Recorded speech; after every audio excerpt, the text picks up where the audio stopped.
আমি আমার সনাতনী ধর্মী ভাই বোনদেরকে বলতে চাচ্ছি, আজকে আমাদের পঞ্চম দিন। গত সামনে সোমবার থেকে আমাদের প্রতিমা পূজা শুরু হবে। আমরা সবাই সুন্দর জাঁকজমকভাবে গতবার এসেছে ভালো আমরা পূজা অর্চনা করব। আপনাদের যে কোনো প্রবলেমে আমরা পাশে দাঁড়াবো। পূজা উদযাপন ফ্রন্ট, হিন্দু কল্যাণ সমিতি, আমরা সৈয়দপুর পৌরসভায় আমরা অ্যাপ্লিকেশন দিয়েছিলাম। আমাদেরকে ইউনো মহোদয় 450 কার্ড দিয়েছে 15টা ওয়ার্ডের জন্য। আপনারা স্বৈরাচারের আমলে যেগুলো সুবিধা পান নাই, স্বৈরাচার যাওয়ার পর প্রত্যেকটা সুবিধা আমরা দিব।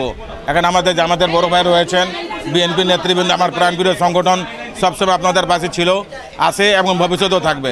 আমি সনাতন ধর্মাবলম্বী ভাই ও বোনদেরকে তাদের শারদীয় দুর্গাপূজা উপলক্ষে শুভেচ্ছা জানাই।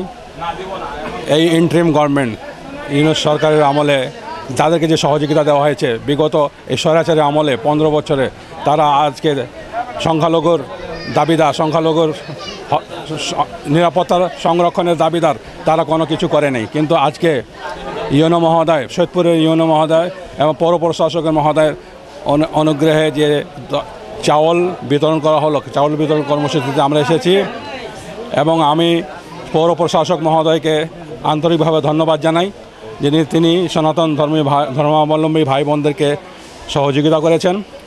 আমরা বাংলাদেশ জামায়াত ইসলামী সব সময় তাদের বিভিন্ন পূজা পার্বণে নিরাপত্তার জন্য ছিলাম, এবারও থাকব, যাতে করে কোনো রকম কোনো গণ্ডগোল বা কোনো কিছু নাশকতা তাদের পূজা মণ্ডপে না হয়, সেদিকে আমরা সতর্ক দৃষ্টি রাখব অতীতের মতো।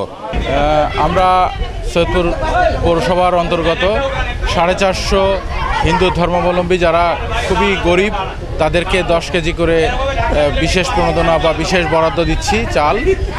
এটি আগামী যে শারদীয় দুর্গোৎসব, সেই দুর্গোৎসব পালনের লক্ষ্যে তারা যেন সুন্দরভাবে দুর্গোৎসব পালন করতে পারে। যারা নিম্ন আয়ের হিন্দু ধর্মাবলম্বী ভাই বোনেরা আছে, তারা এই সুবিধা পাচ্ছেন। আমাদের 15টি ওয়ার্ডের এই 450 বাসিন্দা, এরা এই আপনারা দেখতে পাচ্ছেন যে কার্ডের বিনিময়ে এরা এখান থেকে এই 10 কেজি করে চাল নিচ্ছেন এবং আগামীতে যেন তারা সুন্দরভাবে দুর্গোৎসব পালন করতে পারেন, এই লক্ষ্যকে সফল করার জন্যই আমরা এই কার্যক্রম হাতে নিয়েছি। প্রতি বছরের ন্যায় এবছরও সৈয়দপুর পৌরসভা এই বিতরণ কার্যক্রম গ্রহণ করছে।